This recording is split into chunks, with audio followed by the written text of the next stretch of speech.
اللہ الرحمن الرحیم اللہم صلی علی سیدنا محمد وعلی آل سیدنا محمد وبارک وسلم وصلی علیہ۔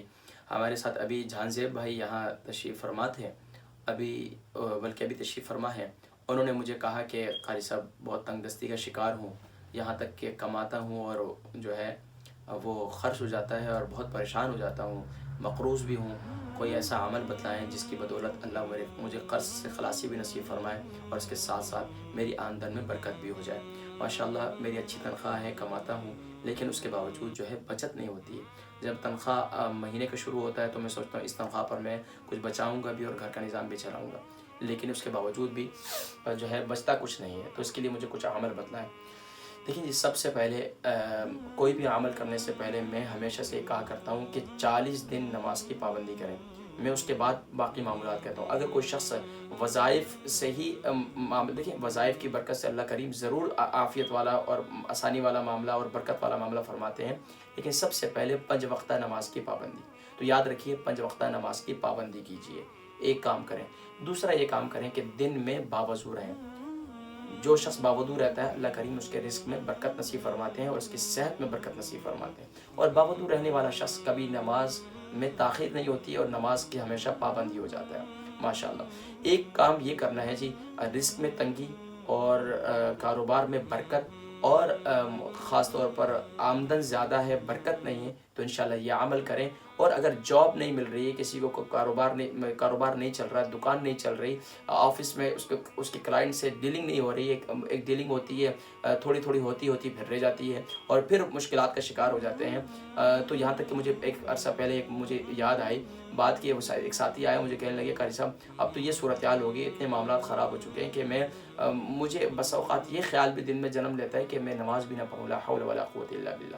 یعنی شیطان اس قدر بھی اکساتا ہے انسان کو، دین سے دور کرتا ہے کہ تمہارا رب، تم نماز بھی پڑھتے ہو، قرآن بھی پڑھتے ہو، اس کے باوجود تم سے رب تمہیں جو ہے روزی نہیں دے رہا، اور دوسرے لوگ ہیں نماز نہیں پڑھتے ان کے کاروبار سے۔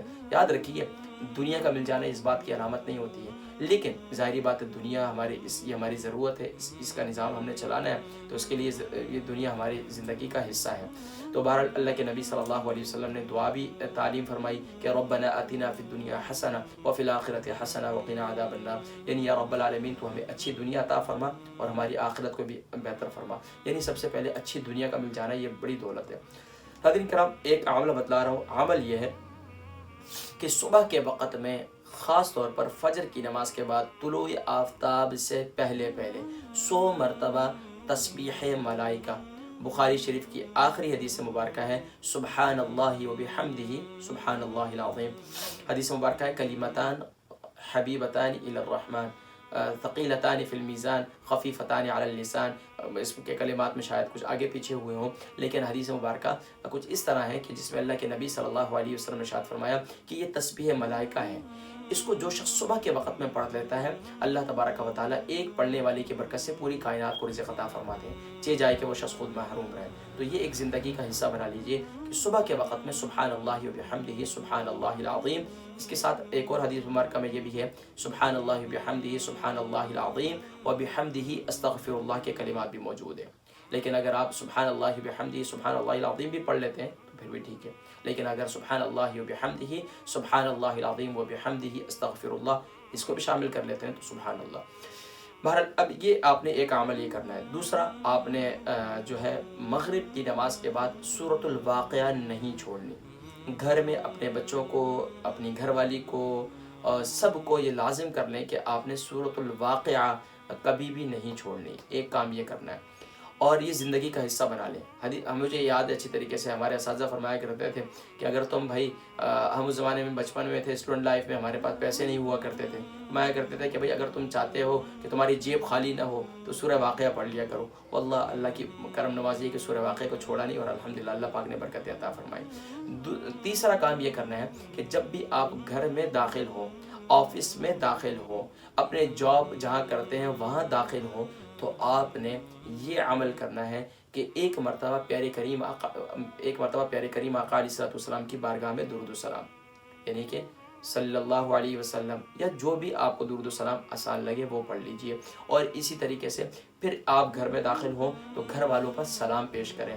السلام علیکم ورحمۃ اللہ وبرکاتہ۔ اگر گھر میں کوئی نہیں ہے اور سامنے بھی کوئی نہیں ہے، آفس میں بھی کوئی نہیں ہے، تو السلام علینا وعلی عباد اللہ الصالحین، یہ عمل کریں۔ اور اس کے بعد ایک مرتبہ سورہ اخلاص پڑھ لیں، قل هو اللہ احد، یہ سورہ اخلاص پوری پڑھ لیں۔ یہ 3 عمل کریں، انشاءاللہ اللہ کریم آپ کے روزی میں برکت نصیب فرمائیں گے۔